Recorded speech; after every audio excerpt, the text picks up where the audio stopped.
ॐ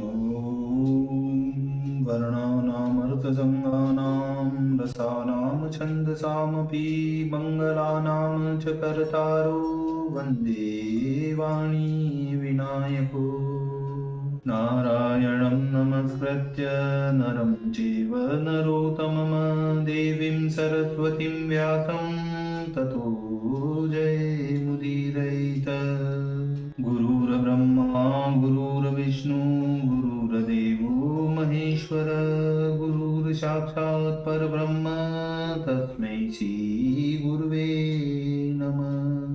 बोलिए सियावर रामचंद्र भगवान की जय, राधावर कृष्ण कन्हैया लाल भगवान की जय, उमा महेश्वर भगवान की जय, गायत्री ब्रह्मदेव भगवान की जय, सदगुरुदेव भगवान की जय, माता पिता गुरुदेव की जय, समस्त संतगण भगवान की जय, समस्त भक्तगण भगवान की जय। ओम नमः पार्वती पतये हर हर महादेव। तो मित्रों और आप सभी श्रीमद् भागवत कथा के श्रेष्ठ रसिक जनों, श्रोतागणों, अब तक हमने श्रीमद् भागवत कथा की 9 स्कंदों तक की कथा को नियमित रूप से क्रमबद्ध रूप से श्रवण किया है, पठन किया है, कीर्तन किया है, मनन किया है, भजन किया है। अब हम उसी क्रम में 10वें स्कंद की ओर कथा को प्रारंभ करते हैं। आप सभी श्रेष्ठ श्रोतागण रसिक जन भगवान श्री राधा वल्लभ कृष्ण कन्हैया लाल के श्री चरणों में दृढ़ भक्ति रखते हुए कथा का श्रवण करें, कीर्तन करें, मनन करें, भजन करें। बोलिए राधा व कृष्ण कन्हैया लाल भगवान की जय। ओम श्री गणेशाय नमः। सुख सागर अर्थात श्रीमद् भागवत भाषा 10वां स्कंद पूर्वार्ध। आज दिवस से हम 10वें स्कंद की पूर्वार्ध को आरंभ करते हैं। तो कहते हैं, जाकी कृपा सुख ज्ञानी भय अरु ध्यानी भय शिव जू त्रिपुरारी, जाकी कृपा विधि वेद रचे भय व्यास पुराणन के अधिकारी, जाकी कृपा ते त्रिलोक धनी सुकहावत श्री ब्रज चंद बिहारी, मेरे हु काज करेगी सोई सदा कृष्ण प्रिया वृष भानु दुलारी, कृष्ण प्रिया वृष भानु दुलारी। इसीलिए कभी कहा गया है, काहू को भरोसो है गणेश शेष सादर को, काहू को भरोसो है जुकाली का मसानी को, काहू को भरोसो उमा रमा सिया लक्ष्मी को, काहू को भरोसो महादेव ब्रह्म ज्ञानी को, काहू को भरोसो हनुमान गंग यमुना को, काहू को भरोसो सिंह वाहिनी भवानी को, तन मन से यो कहे बार बार शालिग्राम, मोको तो भरोसो एक राधा महारानी को, मोको तो भरोसो एक राधा महारानी को। हे मुकुंद गोविंद हरि नंद नंदन घन श्याम, चरण शरण मुखी राखिए, कृपा सिंधु सुख धाम, कृपा सिंधु सुख धाम। श्री सुखदेव जी से वह राजा परीक्षित कहते हैं कि हे साधु पुरुष, हे दीन दयालु, हे सुखदेव जी महाराज, आपने प्रथम 9वें स्कंद में चंद्रवंश और सूर्यवंश में जो जो नामी राजा हुए हैं, उन दोनों वंशों की सब राजाओं का अति विचित्र चरित्र विस्तार सहित हमसे वर्णन किया। हे मुनीश्वर, धर्मशील महाराज यदु का वंश भी विस्तार पूर्वक आपने अच्छी रीति से कहा, परंतु अब दया करके वह कथा कहो जो महाराज यदु के वंश में बलराम जी के साथ परिपूर्ण रूप से अवतार धारण करके संसार के सुख देने वाले जो जो अद्भुत लीलाएं भगवान वासुदेव ने की, उनको विस्तार सहित हमारे सामने आप वर्णन कीजिए। सब प्राणियों के प्रतिपालक भगवान भूत भावन ने यदुकुल में जन्म लेकर जो जो आश्चर्य युक्त चरित्र किए वह सब भी यथावत हमारे आगे कथन कर दो। तब श्री सुखदेव जी भजन के द्वारा कहते हैं, कहो कृष्ण के चरित मनोहर, कहो कृष्ण के चरित मनोहर। इसे कंस बंदी में राखे, श्री वसुदेव देव की गही कर। कैसे भये देवकी के सुत, कैसे गए यशोदा के घर। कैसे नंद भवन से प्रगटे, कैसे बजी बधाई घर घर। कैसे कृष्ण दर्श को आए, नंद महर के घर शिव शंकर। कैसे हनी पूतना हरि ने, कैसी कंस बकासुर निश्चर। कैसे दान लगी गोपिन सो, यमुना निकट बिकट पन घट पर। कैसे लूट लूट दिखायो, दियो सखन के दोनों भर पर। कैसे राम रचो गोपिन संग, मुरली अधर धरो मुरलीधर। कैसे मान इंद्र को मारो, कन उंगली पर धर कर गिरवर। कैसे हरे जाए यमुना पर, ग्वालनियों के तनु के बस्तर। कैसे कली दह में कूदे, नाथो नाग जाए जल भीतर। कैसे जाए द्वारका की छाए, ग्वाल बाल गोपिन संग तज कर। शालिग्राम श्याम सुंदर की, कहो चरित्र विचित्र सविस्तर। कहो चरित्र विचित्र सविस्तर। इस संसार में 3 प्रकार के पुरुष हैं, एक तो ज्ञानी, दूसरे मुमुक्षु, तीसरे विषयी। इन तीनों प्रकार के मनुष्यों को उत्तम श्लोक भगवान के चरित्र परम प्रिय हैं। वे दिन रात उनको गाते रहते हैं और ज्ञानी लोगों को परमेश्वर के चरित्र सुनने से संसार की सब वासना छूटने का उत्तम उपाय दिखाई देता है। और जिन मुमुक्षु जनों को मोक्ष की इच्छा है, ऐसे नारद, उद्धव आदिकों को संसार रूपी रोगों की दूर करने को संजीवन मूल औषध हैं। और विषय में जिनका मन है, ऐसे मनुष्यों के मन को और कानों को परमानंद का देने वाला यही विषय है। सिवाय आत्मघाती के और पशुघाती के ऐसा कौन सा मनुष्य है जो परमेश्वर के गुणानुवाद को सुनकर आनंदित न होगा। चाहे कुछ भी हो, परंतु हमको तो वृंदावन विहारी भक्त हितकारी का गुण दिन रात गाना और उनके उत्तम उत्तम चरित्रों की कथा नित्य प्रति सुननी है, क्योंकि श्री कृष्णचंद्र तो हमारे कुल पूज्य ही थे। संग्राम में देवताओं को भी पराजित करने वाले पितामह भीष्म और दुर्योधन आदि महारथी रूप, जिनमें बड़वानल, सोबल और दुशासन रूप महागंभीर नीर, जो भारी भीड़ वीर योद्धाओं की जहां जहां घूम रही थी, वहीं उनमें तरंगे, शल्य, द्रोण, कर्ण आदि महारथी रूप ग्राह थे। मर्यादा रूप राजाओं की कतार थी। उन कौरव रूपी अत्यंत गंभीर आदि महारथी रूप समुद्र ने जो द्रौपदी का चीर हरा, वही उस समुद्र का जो विस्तार था। ऐसे दुस्तर महासागर को मेरे पितामह युधिष्ठिर आदि ने भक्ति रूप नौका का आशय लेकर बछड़े के खुरे के सदस्य समझकर बखेट के पार उतर गए। इतना ही मत समझना कि भगवान ने कृष्ण अवतार केवल पांडवों की सहायता के लिए धारण किया था। मेरे भी प्राणों की रक्षा श्री कृष्णचंद्र जी ने ही की थी। कौरव और पांडवों की संतान का बीज रूप जो मेरा यह देह अश्वत्थामा के ब्रह्मास्त्र के तेज से दग्ध होने को था, उसी समय मेरी माता उत्तरा ने महादुखी होकर श्री कृष्णचंद्र की शरण ली थी। तब उत्तरा को दुखी जानकर भगवान ने चक्र ग्रहण करके मेरी माता की कुक्षी में प्रवेश करके मेरे तन की रक्षा की है।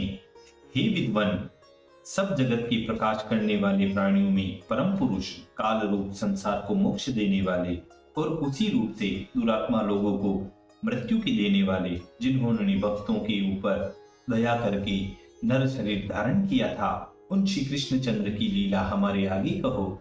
हमको उनके पराक्रमों की सुनने की बड़ी लालसा होती है।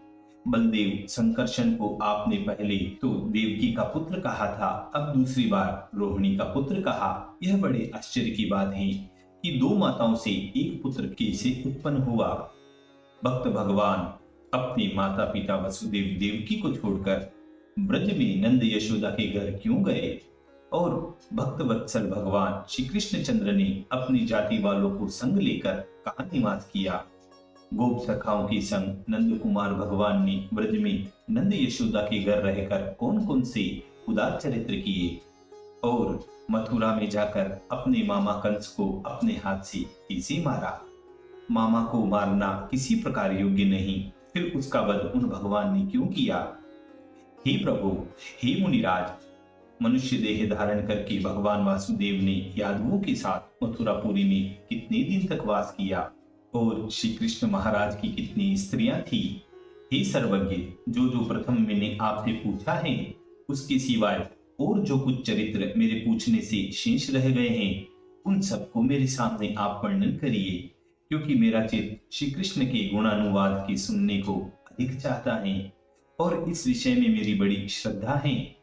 हे मुनीश्वर, यद्यपि यह शुदा पियास जगत से परम दुस्सह है, तो भी वे मुझे दुख नहीं दे सकती, क्योंकि आपके मुखारविंद से जो भगवान की अमृत रूपी कथा का अमृत टपकता है उसको पीता हूँ। उसके पीने से मुझको भूख प्यास की कुछ बाधा नहीं होती। सूत जी कहते हैं कि हे प्रभुनंदन शौनक जी, इस प्रकार भागवतों में मुख्य श्री सुखदेव जी महाराज ने यह उत्तम प्रश्न सुनकर राजा परीक्षित की प्रशंसा करके कलयुग के पापों के नाश करने वाला श्री कृष्ण चंद्र जी का चरित्र कहना आरंभ किया। श्री सुखदेव जी बोले कि हे राजर्षियों में श्रेष्ठ राजा परीक्षित, आपकी बुद्धि ने अच्छा निश्चय किया है कि जिस बुद्धि से आपकी कृष्ण कथा में अत्यंत उत्कृष्ट प्रीति हुई है। भगवान वासुदेव की कथा तीन जनों को पवित्र करती है, श्रोता को, वक्ता को और प्रश्नकर्ता को। जैसे श्री गंगा जी का जल तीन जनों को पावन करता है, दर्शन, स्पर्श और पान करने वाले को, अथवा पुरोहित को, यजमान को और ग्रहण करने वाले को। ही राजन, अभिमानी राजा जिनका सदा दैत्यों का सा स्वभाव उनकी अधिक सेनाओं से भार से पृथ्वी अत्यंत दुखी होकर गाय का रूप धर के ब्रह्मा जी के निकट गई। ही राजन, शरीर जिसका क्षीण, मन मलिन, जिनको देखकर सबके मन में दया उपजे, इस प्रकार रंभाती हुई, डकारती हुई ब्रह्मा जी के समीप जाकर वह खड़ी हुई और अपना सब दुख उनसे कहा। ब्रह्मा जी पृथ्वी का दुख सुनकर सब देवताओं को और शिव जी को अपने संग लेकर क्षीर सागर के समीप गए, जहां विष्णु भगवान शेष शैया पर शयन कर रहे थे। वहां जाकर ध्यान पूर्वक जगदीश्वर भगवान, अथियों के संपूर्ण मनोरथ पूर्ण करने वाले देवों के देव विष्णु भगवान की पुरुष सूक्त के इन षोडश सहस्त्र शीर्षा पुरुष मंत्रों से स्तुति करने लगे। समाधि में ही ब्रह्मा जी को आकाशवाणी हुई। उस वाणी को सुनकर ब्रह्मा जी देवताओं से बोले कि हे देवताओं, मुझको श्री नारायण की आज्ञा हुई है, उसको तुम सब लोग सुनो और सुनकर विलंब मत करो, शीघ्र वैसे ही करो। हमारी प्रार्थना से पहले ही भगवान इस पृथ्वी का दुख दूर करने का विचार कर चुके हैं। अब जब तक सर्वदेवपति भगवान अपनी काल शक्ति से इस वसुंधरा का भार उतारने के लिए धरनी पर मनुज अवतार धारण न करें, तब तक तुम सब अपने अपने अंशों से यदुकुल में जाकर जन्म ग्रहण करो। वसुदेव देवकी के भवन में साक्षात आदि पुरुष भगवान आकर प्रकट होंगे। उनके संग विहार करने के लिए और अपने हित के लिए देवपत्नी भी ब्रज में जन्म धारण करें, और सहस्त्र मुख वाले स्वयं प्रकाश विष्णु भगवान की अनंत कला से शेषनाग जी महाराज श्री कृष्ण चंद्र के साथ लीला करने के लिए बलभद्र नाम से प्रथम ही वासुदेव जी के घर जन्म धारण करेंगे। फिर देवकी के गर्भ को खींचने के लिए और यशोदा को मोह कराने के लिए सब संसार के मन को मोहने वाली परमेश्वर की माया भी भगवान की आज्ञा को मानकर अपने अंशु सहित यशोदा के भवन में उत्पन्न होगी। श्री सुखदेव जी महाराज बोले कि इस प्रकार प्रजापतियों के पति ब्रह्मा जी ने देवताओं को आज्ञा दी और पृथ्वी को समझा बुझाकर आप अपने ब्रह्मलोक को चले गए। प्रथम यदुवंशियों में एक बड़ा राजा बजमान था, जिनके पुत्र राजा प्रथिकु हुए। प्रथिकु के विदुरथ, विदुरथ के पुत्र राजा सूरसेन, जिन्होंने 9 खंड पृथ्वी को जीत मार्तंड के समान संसार में अपना प्रकाश फैलाया था। वह राजा सूरसेन मथुरापुरी में वास कर माथुर देश और सुरसेन देश का राज्य करता था। उसकी रानी का नाम मारीचा, जिसके 10 पुत्र और 5 कन्याएं थी। उनमें ज्येष्ठ पुत्र का नाम वसुदेव, जिनकी स्त्री देवकी के 8वें गर्भ में श्री कृष्ण महाराज ने जन्म लिया। जिस समय वसुदेव जी का जन्म हुआ था, तब देवताओं ने सुरपुर में परमानंद मनाया था। वासुदेव जी जब समर्थ हुए, तब पहले तो राजा रोहिण की कन्या रोहिणी के साथ विवाह किया। इसी प्रकार 17 पटरानी वसुदेव जी की हुई। फिर उन्होंने 18वां विवाह राजा देवक की पुत्री देवकी के साथ किया, जो कि कंस की चचेरी बहन थी। जब देवकी को विदा कराकर वसुदेव जी अपने घर को चले, उस समय आकाशवाणी हुई कि इसके 8वें गर्भ में कंस का विध्वंस करने वाला प्रकट होगा। यह सुन कंस ने वसुदेव देवकी को कारागार में बंद कर दिया और वहीं श्री कृष्णचंद्र आनंद कंद ने जन्म लिया। इतनी कथा सुनकर राजा परीक्षित बोले कि हे कृपा सिंधु, कंस कौन था और किस प्रकार उसका जन्म हुआ और किसके प्रताप से ऐसा महाप्रतापी एवं तेजस्वी हुआ, और कैसे वसुदेव देवकी के घर देवकी नंदन जगतवंद ने अवतार लिया और किस प्रकार नंद यशोदा को सुख दिया। यह सब विस्तार सहित मुझे समझा कर कहो। राजा परीक्षित की मधुर वाणी सुनकर श्री सुखदेव जी महाराज बोले कि हे राजन, हे परीक्षित, वृष्णि वंश में एक आहुक नाम मथुरापुरी का राजा था। उसके 2 पुत्र हुए, एक का नाम देवक, दूसरा उग्रसेन। देवक के मरने के पीछे उग्रसेन वहां का राजा हुआ, जिसकी एक ही स्त्री, उसका नाम पवन रेखा था। वह परम सुंदरी और बड़ी पतिव्रता थी। सदा अपने स्वामी की सेवा में रहती और बिना पति की आज्ञा कोई काम नहीं करती थी। एक दिन पवन रेखा मासिक धर्म से शुद्ध होकर अपने पति से आज्ञा ले सखी सहेलियों के साथ रथ पर चढ़कर वन विहार करने के लिए वन को गई, जहां अनेक प्रकार के घने घने वृक्षों पर सुंदर सुंदर फल लटक रहे, रंग रंग के फूल फूल रहे, मंद मंद लहरों से ठंडी ठंडी पवन बह रही, जिसके संचार लपटे चली आती थी, और जहां तहां मोर, कोकिला, कीर, कपोत मन भावनी सुहावनी बोलियां बोल बोलकर कलोल कर रहे थे, और एक और पहाड़ को धोती यमुना न्यारी ही लहरें लेती हुई चली आती थी। ऐसी मनोहर शोभा देखते ही पवन रेखा रथ से उतरकर वन में इधर उधर घूमने लगी और सखी सहेलियों से बिछुड़कर अचानक एक और अकेली महाभयंकर वन में चली गई। देवयोग से द्रुमिलक राक्षस भी वहां घूमता घूमता वहां पर आ गया। इसके यौवन की छटा देखकर वह राक्षस मोहित होकर कहने लगा कि किस प्रकार से मैं इससे भोग करूं। यह विचार कर उग्रसेन का रूप धर के पवन रेखा के सम्मुख जाकर वह राक्षस बोला कि हे मनमोहिनी, मुझसे भोग कर। इस समय भोग करने को मेरा चित्त अत्यंत चाहता है। रानी बोली कि हे स्वामी, हे पतिदेव, दिन में प्रसंग करना महादोष है, क्योंकि इसमें शील और धर्म कर्म सब जाता है। क्या तुम ऐसे ज्ञानवान होकर इस बात को नहीं जानते, जो ऐसे कुसमय में भोग की इच्छा करते हो? पवन रेखा ने बहुत समझाया, परंतु उस उग्रसेन के रूप में द्रुमिलक राक्षस की समझ में कुछ नहीं आया और बलात्कार पवन रेखा का हाथ पकड़कर पृथ्वी पर पटक दिया और अपना मनोरथ पूरा कर लिया। जब उसकी अभिलाषा पूर्ण हो गई, तब उसने वही अपना राक्षसी रूप प्रकट करके उस रानी को दिखा दिया। तब तो पवन रेखा अति दुखित होकर अकुलाकर बोली, अरे हे दुष्टात्मा, अरे हे पापी, अरे हे चांडाल, तूने यह क्या छल किया जो मेरा पतिव्रत धर्म बिगाड़ दिया। धिक्कार है तेरे इस कुकर्म के सिखाने वाले गुरु को और तेरे जनक जननी को, जिन्होंने तुझसा कपूत उत्पन्न किया। ऐसे अन्यायपूत के जन्मने से तो बांझ ही भली थी। अरे हे पापी, जो मनुष्य देह पाकर किसी का सत्व बिगाड़ता है, वह जन्म जन्मांतर में नरक में जाता है। अपना किया भोग तू आप स्वयं भोगेगा। मैं तुझको यह शाप देती हूँ। दुर्मिलक बोला कि हे सती, क्रोध मत कर और मुझको शाप मत दे। मैंने तुझको अपने धर्म का फल दिया है, क्योंकि तुझको असंतान देखकर मेरे मन में अत्यंत शोक हुआ था। अब परमेश्वर ने मेरा शोक दूर कर दिया। अब से तुझे रहा आधान, होगा पुत्र महाबलवान। वह ऐसा प्रतापी और तेजस्वी होगा कि अपने भुजदंड के बल से 9 खंड पृथ्वी को जीतकर निष्कंटक राज्य करेगा और आद्य पुरुष पुरुषोत्तम श्री कृष्णचंद्र के हाथ से मरेगा। पूर्व जन्म में मेरा नाम कालनेमी था, हनुमान के हाथ से मेरी मृत्यु हुई थी। अब जो जन्म लिया तो मेरा नाम द्रुमिलक हुआ। अब तुझको पुत्र दे दिया, किसी बात की चिंता मत करना। यह बात कहकर द्रुमिलक तो चला गया और पवन रेखा ने देखा कि अब शोक संताप करने से क्या होता है। भगवान की इच्छा कदापि ऐसी ही थी, क्योंकि भगवान की गति किसी से जानी नहीं जाती। परमेश्वर को जैसा करना होता है वैसा ही संयोग बना देता है। प्रारब्ध का लिखा इसी प्रकार मिट नहीं सकता।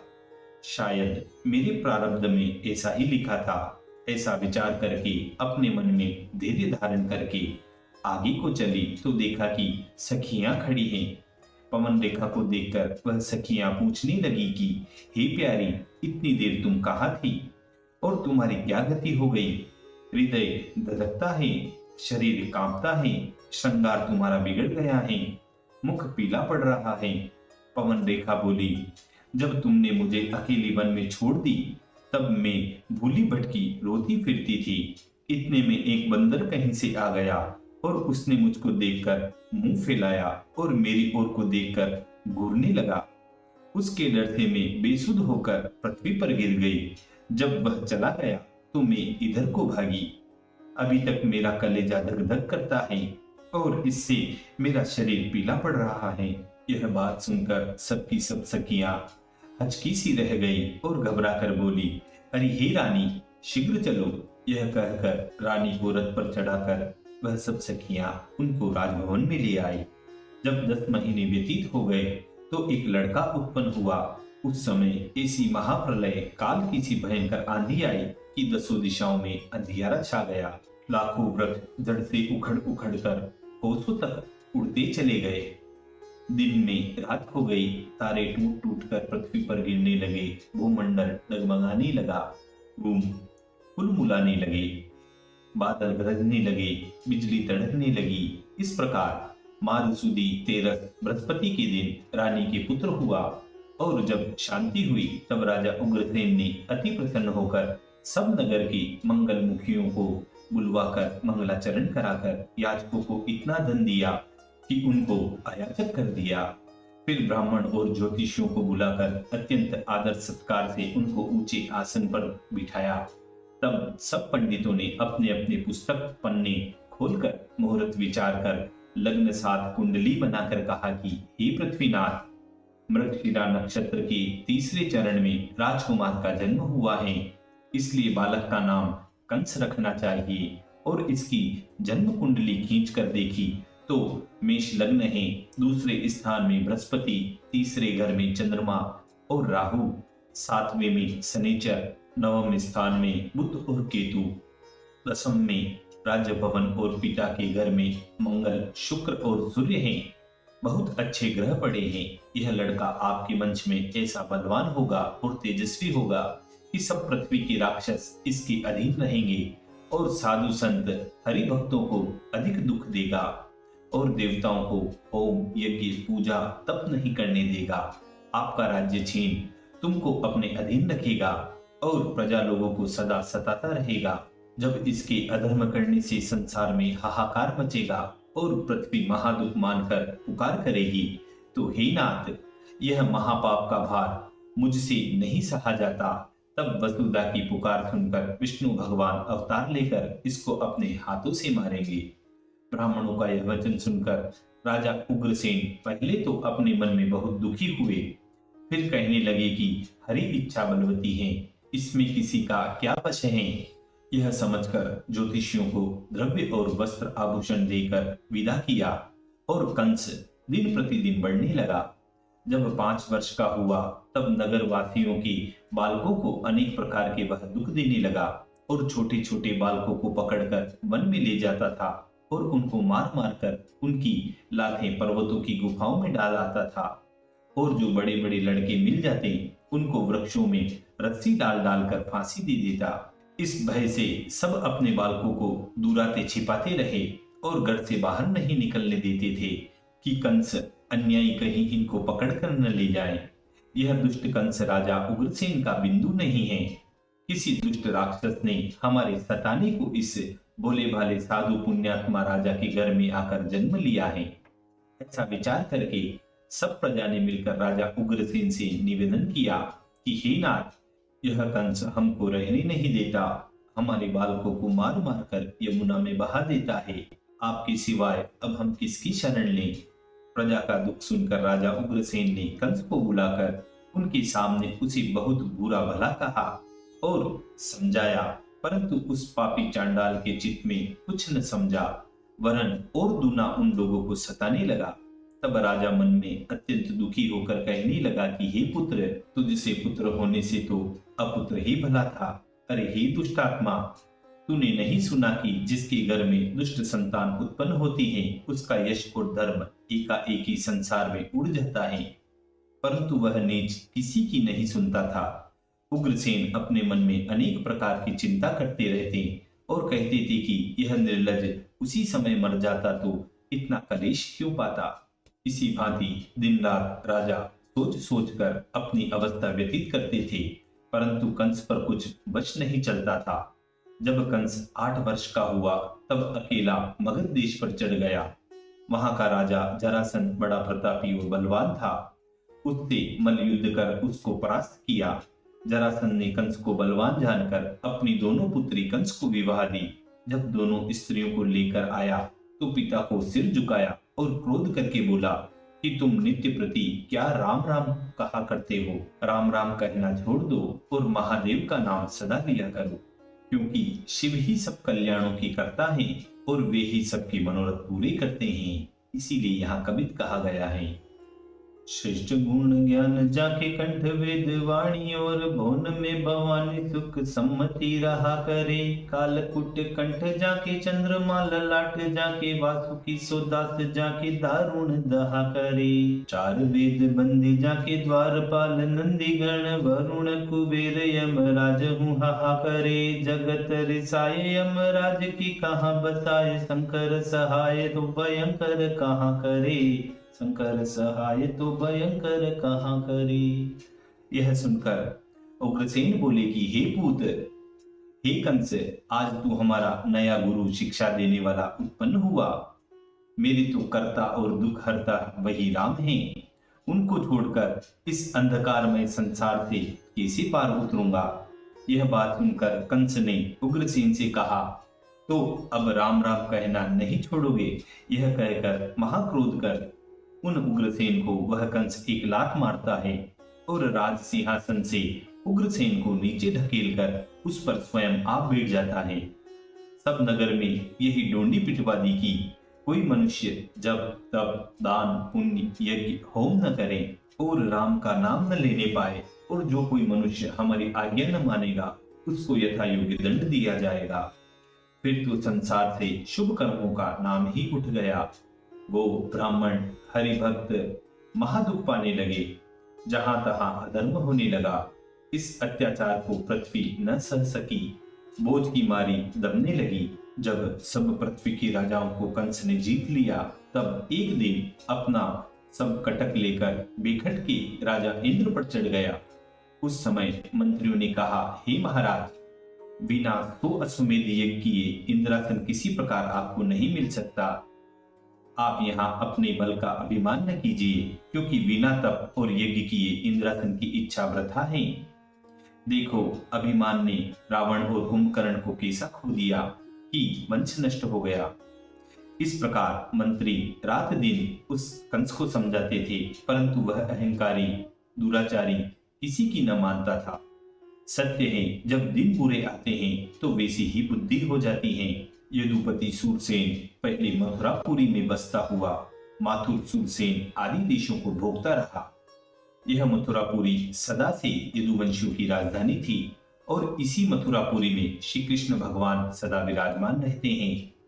कंस की अनीति से उग्रसेन अत्यंत दुखी रहते थे और उग्रसेन का भ्राता जो देवक था, उसकी कन्या देवकी जब विवाह की योग्य हुई तब उसने उग्रसेन और कंस से पूछा कि इस लड़की का विवाह किसके साथ करें। तब कंस बोला, आजकल यदुवंशियों में सूरसेन बड़ा तेजस्वी और प्रतापी राजा है, उसके पुत्र वसुदेव के साथ इसका विवाह कर दो तो अच्छा है। देवक ने उसी समय एक ब्राह्मण को बुलाकर शुभ लग्न निश्चित करके राजा सूरसेन के घर टीका भेज दिया। सूरसेन बड़ी धूमधाम से बारात सजाकर सब देश के नरेशों को संग लेकर सब यदुवंशी मिलकर मथुरापुरी में वसुदेव जी को विवाहने के लिए आए। जब बारात मथुरा के समीप आई तब उग्रसेन, देवक और कंस अपनी सेना संग लेकर आगे आए। आदर सत्कार से अंगोनी कर बारात को नगर में लाए और सुंदर जनवासा दिया। फिर सब जनों को अच्छे अच्छे भोजन जिमाए और वेद विधि से देवक ने वसुदेव को कन्यादान किया और बारात को विदा किया। सूरसेन का पुत्र वसुदेव अपनी विवाहिता स्त्री देवकी के साथ अपने घर जाने को रथ पर बैठे और उग्रसेन का पुत्र कंस अपनी भगिनी देवकी के प्रसन्न करने के लिए घोड़ों की रस्सी पकड़कर रथ हाँकने को बैठा। उसके संग सैकड़ों रथ रत्न जटित स्वर्ण की ओर भी थे। अपनी कन्या पर अत्यंत प्रीति करने वाले देवक ने देवकी को विदा के समय स्वर्ण की माला और रत्न जटित अंबारी वाले 400 हाथी, 10 सहस्त्र घोड़े, 1800 रथ और श्रृंगार सहित सुंदर सुकुमारी 200 दासी उनकी सेवा के लिए दी। दूल्हा दुल्हन को यात्रा के समय मंगल के लिए शंख, भेरी, मृदंग, दुदुम्बी आदि सब बाजे बारात के बजने लगे और उग्रसेन, देवक आदि सब बारात के पहुंचाने को संग चले।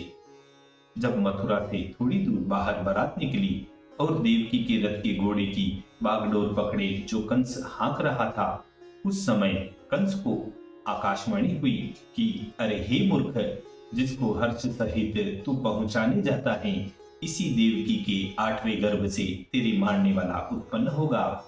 इस प्रकार आकाशवाणी को सुनकर वह अधम पापी भोजवंशियों के कुल को कलंक लगाने वाला कंस बहन के मारने के लिए उपस्थित हुआ और खड्ग हाथ में लेकर उस देवकी के केश पकड़कर देवकी को रथ से नीचे खींच लिया और क्रोध से दांत चबा चबा कर होठों को काट काट कहने लगा कि जिस वृक्ष को जड़ से उखाड़ डालें तो फिर उससे फल फूल क्यों लगेगा।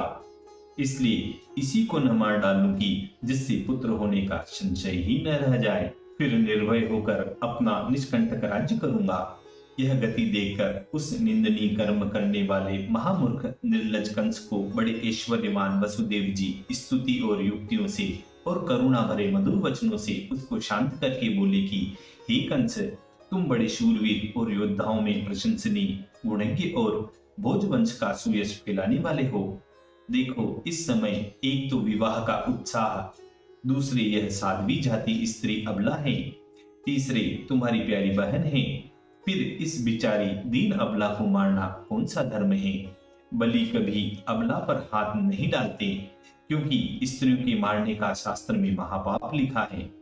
जो मृत्यु के भय से इस बिचारी दीन को मारते हो तो मृत्यु तो किसी प्रकार मिटती ही नहीं, क्योंकि मृत्यु तो जन्मधारी मनुष्यों के संग ही लगी रहती है। जिस मनुष्य का जन्म होता है उसी दिन मृत्यु भी संग जन्मती है।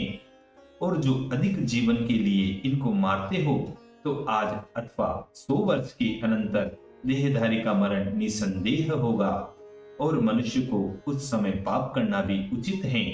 यदि शरीर छोड़कर दूसरा शरीर धारण करना न पड़े, यह कदापि हो नहीं सकता, क्योंकि मरण समय में भी यह प्राणी अपने वश में नहीं रहता। यहाँ भी कर्मों के अनुसार प्रथम दूसरे शरीर को प्राप्त कर लेता है, तब पीछे इस शरीर को त्यागता है। इसीलिए कहा गया है कि मृत्यु ने सब जग लीनो जीत, मृत्यु ने सब जग लीनो जीत, इससे जग में बचान कोई योगी अति अतीत, रावण कुंभकर्ण हर नाकुश जो जो भय अजीत, सो सब गए काल के मुख में गर्व गयो सब बीत, मृत्यु ने सब जग लीनो जीत। कबहू तो बन जात पीत कप, कबहू बन कर शीत, कबहू बन बिशुचि का मारत, सब परिवार सभीत। इससे को बचन सकत है, पापी और पुनीत। शालिग्राम न राखत जग में, काहू से यह प्रीत। मृत्यु ने सब जग लीनो जीत। जैसे चलने के समय मनुष्य अपना अगला पांव संभाल कर रख लेता है, तब पिछले पांव को उठाता है। जैसे जोंक चलते समय पहले अगले तृण को पकड़ लेती है, तब पिछले तृण को छोड़ती है, ऐसे ही यह देही जिसमें अनेक प्रकार से संस्कार लग रहे हैं, जीवात्मा दूसरे शरीर को प्रथम ग्रहण कर लेता है, पीछे पिछली देह को छोड़ता है। स्वप्न में मनुष्य जैसे देखे हुए और सुने हुए देह जिसमें अनेक प्रकार से संस्कार लग रहे हैं और मन उसके वश में, वह मन उसी में वश देह का चिंतन करता रहता है। और वह मनुष्य स्वप्न में भी वैसा नहीं देखता है और उसी देह को अपनी समझकर कहता है, मैं हूं, यह मेरा देह दुखी है। ऐसे अपने आप को राजा और इंद्रादि के समान मानकर अभिमान करता है और जागृत देह की संपूर्ण स्मृति भूल जाता है। फिर उसी संस्कार वाले मन से मनोरथ करते करते देह को भूलकर जागृत में भी उसी प्रकार के मनोरथ को, देह को देखता है और थोड़ी देर में कहने लगता है कि यह मैं हूं, यह शरीर मेरा है, ऐसा मानता है और स्वप्न के देह की स्मृति कुछ भी नहीं रखती। इसी प्रकार कर्मों के अधीन होकर पूर्व देह को छोड़ देता है और वैसा ही और देह प्राप्त कर लेता है। फल के देने वाले कर्मों से प्रेरित विकारों से भरा हुआ जो मन है, वह माया रहित पंच महाभूतों के बने हुए मनुष्य, पशु, पक्षी इत्यादि शरीर हैं और अभिमान को बांधता है। उसी उस शरीर में जीव को संग लेकर जन्म लेता है। यह मन ही सब बात का कर्ता हर्ता ठहरा तो मन को ही जन्म लेना चाहिए, परंतु अकर्ता आत्मा क्यों जन्मता है? आत्मा उस मन को यह करके मानता है कि मैं हूं, इस कारण आत्मा उस मन के साथ जन्म लेता है। जैसे सूर्य, चंद्रमा आदि को का ज्योतिर्मय पदार्थ जल के भरे घटादि पात्रों में प्रतिबिंब रूप स्वरूप होकर पवन के वेग से कंपायमान प्रतीत होते हैं, ऐसे ही पुरुष अपनी अविद्या रचित देह में रोग के कारण प्रविष्ट आत्माभिमान करके मोह को प्राप्त होता है। आत्मा में देहादि की भ्रांति होने से जैसे सूक्ष्म और स्थूल देहादिक के धर्म आत्मा में दिखाई देते हैं, वैसे ही देहादिक में आत्मा की भ्रांति होने से प्रेम पात्रत्व आदि आत्मा के धर्म देहादिक में दिखाई देते हैं।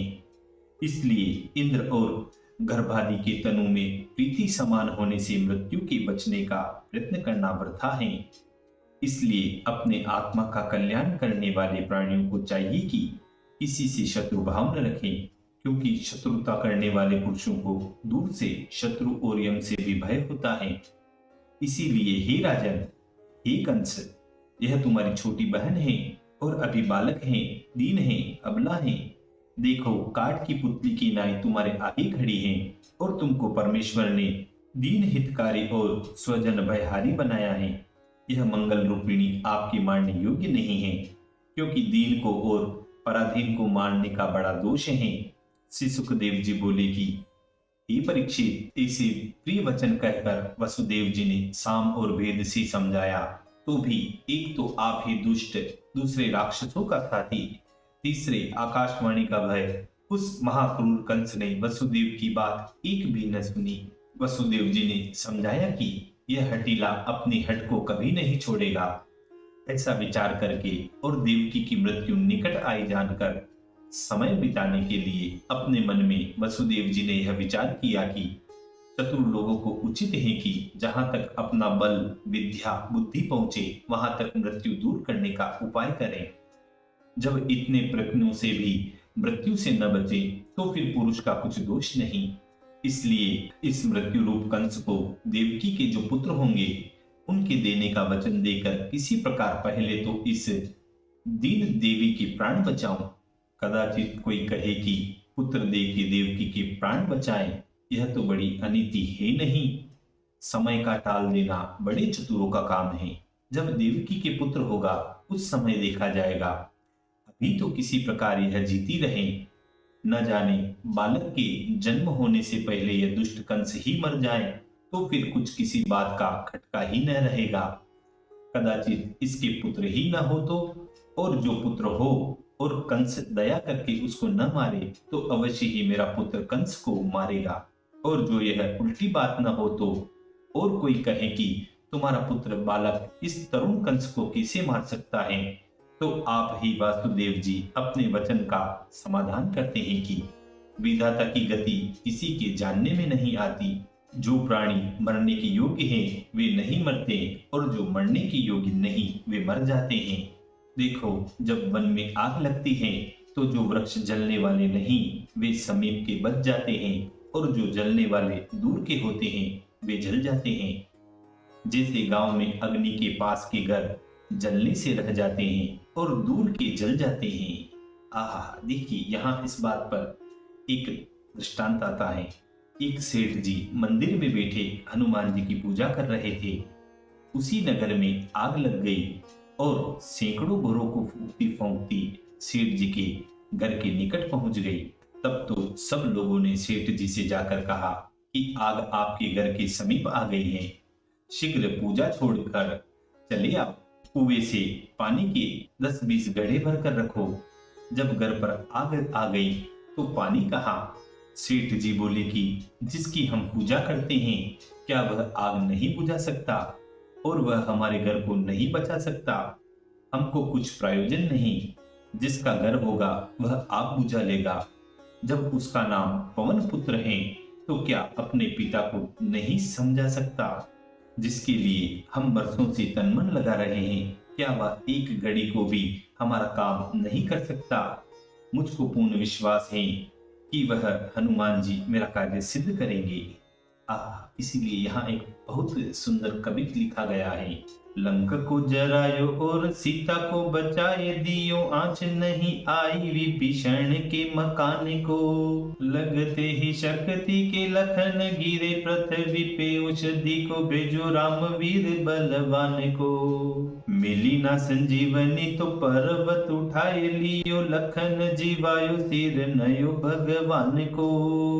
दुष्टन के भक्षण रक्षण हरि भक्तन के, मुको तो भरोसो उन वीर हनुमान को, मुको तो भरोसो उन वीर हनुमान को। उसी समय पूर्वाई पवन से पछाइयां पवन हो गई और सेठ जी का घर छोड़कर पवन पीछे को लौट गई और सैकड़ों घर फूंक दिए। देखो किस किस की आशा थी और कौन कौन से घर जल गए। ऐसे ही प्राणियों के जन्म मरण का कारण भी विचार में नहीं आता। बहुत सुंदर दृष्टांत था। अब हम पुनः कथा की ओर चलते हैं।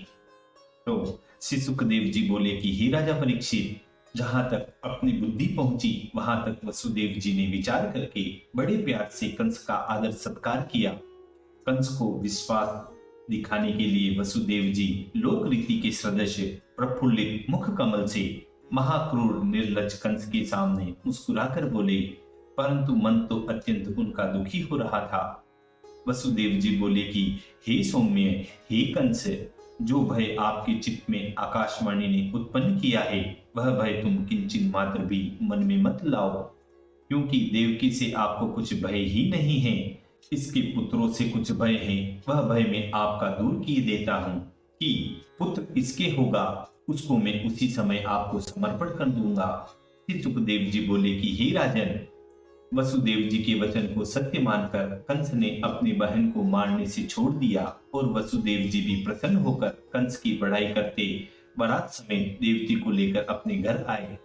सब प्राणियों के आत्मा वासुदेव भगवान को पूजने वाली देवकी ने समय पाकर 8 पुत्र और 1 कन्या 1-1 वर्ष के उपरांत उत्पन्न किए। प्रथम कीर्तिमान पुत्र हुआ, उसको वसुदेव जी बड़े कष्ट से कंस के पास ले गए, क्योंकि मिथ्या बोलने से वसुदेव जी बहुत डरते थे। अपने वचनों का निर्वाह करने वाले पुरुष ऐसी कौन सी वस्तु है जिसका सहन नहीं कर सकते। देखो, वसुदेव जी ने अपने पुत्र को अपने हाथ से मृत्यु के मुख में दे दिया। एक परमेश्वर के सिवाय कोई पदार्थ सत्य नहीं है। ऐसे समझने वाले मनुष्यों को किसी बात की अभिलाषा नहीं रहती। इसलिए वसुदेव जी ने पुत्र के लाड़ पे त्याग दिया, क्योंकि विद्वान पुरुषों को सिवाय सत्य के और किसी वस्तु की उपेक्षा नहीं रहती। और वसुदेव जी ने यह भी नहीं समझा था कि मैं पुत्र को आप ले जाऊंगा तो दया करके न मारेगा। यह बात वसुदेव जी के मन में सैकड़ों कोसों तक भी नहीं थी, क्योंकि दुष्ट जन कौन सी बात नहीं कर सकता। कंस से दुष्ट के मन में दया कब आ सकती है। कोई कहे कि पहले पहल तुरंत के जन्मे पुत्र को देवकी ने कैसे दे दिया। देवकी ने समझा कि जिसका काल नहीं उसको मारने वाला कोई नहीं, और जो मार भी डाले तो ऐसे पुत्र बहुत होंगे। मेरे सच्चे पुत्र तो श्री कृष्णचंद्र आनंद कंद वैकुंठ विहारी भक्त हितकारी हैं। यह समझ कंस को पहला पुत्र दे दिया। हे राजन, वसुदेव जी की समता और सत्यता देखकर अत्यंत प्रसन्नता से कंस बोला कि इस बालक को अपने घर फेर कर ले जाओ, क्योंकि इससे मुझको कुछ भय नहीं है। तुम्हारे 8वें पुत्र से मेरी मृत्यु निश्चित है। बहुत अच्छा, यह कहकर वसुदेव जी पुत्र को लेकर अपने घर को चल दिए। परंतु कंस के वचन का कुछ विश्वास नहीं किया, क्योंकि कंस क्षणिक बुद्धि है, उसका मन उसके वश में नहीं। अभी फेर दिया है, थोड़ी देर में फिर मंगा लेगा।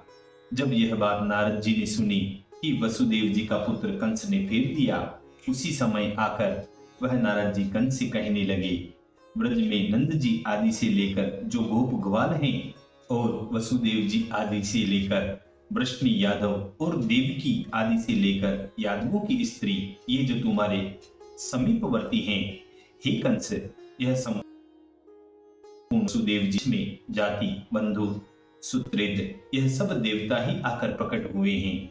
पृथ्वी पर जो दैत्य लोगों का भार बढ़ा है, उसके उद्धार के लिए भगवान ने अवतार लेने के लिए यह उपाय रचा है, वह तुम जान लेना। फिर 8 लकीरें पृथ्वी पर खींचकर वह नारद जी उस कंस को दिखाते हैं। उस कंस से कहते हैं कि इधर से गिनी तो 8 हुई, और उधर से गिनी तो 8 हुई, और बीच में से गिनी तो भी 8 हुई। तब नारद जी बोले कि 8वां गर्भ इनमें से कौन सा समझना चाहिए। इस प्रकार समझा बुझाकर नारद जी तो चले गए। तब कंस ने यादवों को देवता समझकर और देवकी के 8वें गर्भ में विष्णु भगवान अवतार धारण करके मुझको मारेंगे, यह निश्चय समझकर देवकी और वसुदेव को बंदी गृह में बंद करके पांवों में बेड़ी और हाथों में हथकड़ी डाल दी। और जो जो इनके पुत्र हुए उन्हें विष्णु भगवान की शंका मानकर मंगवा कर मारता रहा, क्योंकि संसार में जो अपने प्राणों की रक्षा करने वाले अभिमानी, घातकी और लोभी राजा हैं, वे माता पिता, भ्राता और मित्रों को भी मार डालते हैं। कंस यह भी जानता था कि मैं पहले जन्म में कालनेमी नाम का एक बड़ा राक्षस था, और विष्णु की आज्ञा से महावीर जी ने मुझको अपने हाथ से मारा था। अब मैं इस जन्म में कंस हुआ, यही समझकर उसने यादवों से वेर किया। यदुवंशी, भोजवंशी, अंधक वंशियों के राजा उग्रसेन अपने पिता को कारागार में डालकर महाबली कंस आप ही शूरसेन देश का राज्य करने लगा। इसी संवाद के साथ श्रीमद् भागवत कथा के 10वें स्कंद के प्रथमों अध्याय पूर्ण है। पहले अध्याय की पूर्णता व समाप्ति होती है। बोलिए श्री कृष्ण कन्हैया लाल भगवान की जय।